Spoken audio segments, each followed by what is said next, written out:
आज का जो हमारा टॉपिक होने वाला है वो है ग्रेविटी। ग्रेविटेशनल फोर्स क्या होता है, गुरुत्वाकर्षक बल क्या होता है। तो ग्रेविटी जो होती है ना, वो एक फोर्स है जो लगती कब है, कोई भी मास है किसी ऑब्जेक्ट में वजन है, उसको अर्थ जो अपनी तरफ खींचती है उसी को हम बोलते हैं ग्रेविटेशनल फोर्स।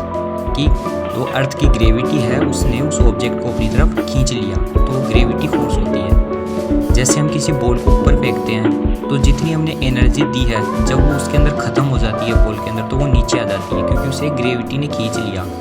ग्रेविटी जो फोर्स लगाती है वो उस बॉल को नीचे खींच लेती है। जैसे हम जंप करते हैं तो हम भी थोड़ी बहुत जंप करने के बाद में फिर से धरती पर आ जाते हैं, फिर से अर्थ सरफेस के ऊपर आ जाते हैं। अगर ग्रेविटी नहीं होगी तो हम स्पेस में चले जाएंगे, हम कभी नीचे आ ही नहीं पाएंगे। जैसे आपने सुना होगा कि जब हम अर्थ की ग्रेविटी से ऊपर चले जाते हैं, जब हम स्पेस में चले जाते हैं, वहाँ अगर हम पानी भी फेंक देना तो वो पानी वहीं ऊपर ही उड़ने लगेगा, पानी भी नीचे नहीं गिरेगा वो, क्योंकि वहाँ पर जो अर्थ की ग्रेविटी है वो ख़त्म हो जाती है। जैसे हम कोई भी, आपने ये भी सुना होगा, रॉकेट से जब हम ऊपर जाते हैं तो वहाँ पर जब भी उतरते हैं ना हम, तो अपने आप को रस्से से बांध लेते हैं ताकि हम कहीं गुम ना जाए, वहाँ खो ना जाए। इसीलिए जब भी स्पेस से बाहर जाते हैं, अर्थ की ग्रेविटी से बाहर जाते हैं, तो फुल सेफ्टी के साथ जाते हैं सब।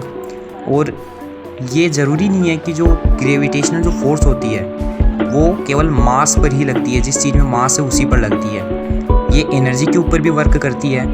अगर हम सन के बहुत पास से एक बीम ऑफ लाइट अगर पास करवा दें, एक बीम ऑफ लाइट सन के बहुत नज़दीक से पास करवा दे, तो वो क्या होगी, थोड़ी दूर जाने के बाद में लाइट बेंड होना स्टार्ट हो जाएगी, वो मुड़ जाएगी, क्योंकि सन की जो ग्रेविटी है उसने उस लाइट को क्या कर लिया, अपनी तरफ मोड़ दिया, अपनी तरफ झुका दिया। आप सबने न्यूटन का नाम तो सुना ही होगा। न्यूटन एक बहुत बड़े साइंटिस्ट थे जिन्होंने मैथ और फिजिक्स के अंदर अपना बहुत बड़ा योगदान दिया। फिजिक्स में उन्होंने पूरी मैकेनिक्स बना दी।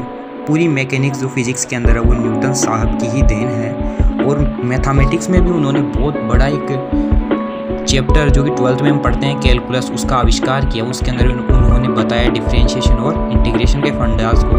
तो जो इंटीग्रेशन बहुत अच्छी चीज़ है। जैसे हम कोई ट्राइंगल है उसका एरिया निकाल सकते हैं, कोई सर्कल है उसका एरिया निकाल सकते हैं, लेकिन कोई ऐसी शेप जो डिफाइन ही नहीं उसका एरिया कैसे निकालेंगे। जैसे कोई पार्टिकल है वो हवा के अंदर उड़ता उड़ता नीचे आके गिर रहा है, तो हमें उसका एरिया निकालना है कि इसने कितने एरिया को कवर किया है। तो न्यूटन साहब ने कहा कि इसमें इतनी पतली पतली हज़ारों करोड़ लाइंस खींच दो और उन सबको इंटीग्रेट कर दो, उनका सम कर दो, तो उसका एरिया निकल कर आ जाएगा। तो इसके लिए उन्होंने इंटीग्रेशन का आविष्कार किया, जिसके अंदर उन्होंने फॉर्मूला भी बताया इंटीग्रेशन को उसको कैलकुलेट करने का।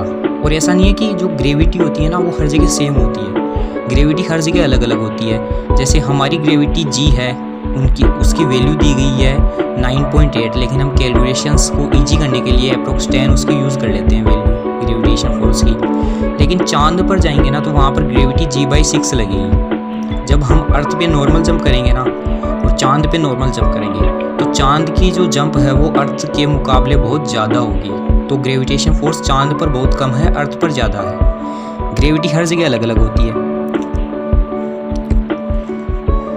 वीडियो में केवल इतना ही। उम्मीद आपको कुछ इन्फॉर्मेशन मिली होगी इस वीडियो की हेल्प से। And for more informative videos, like the video and subscribe to our channel and press the bell icon.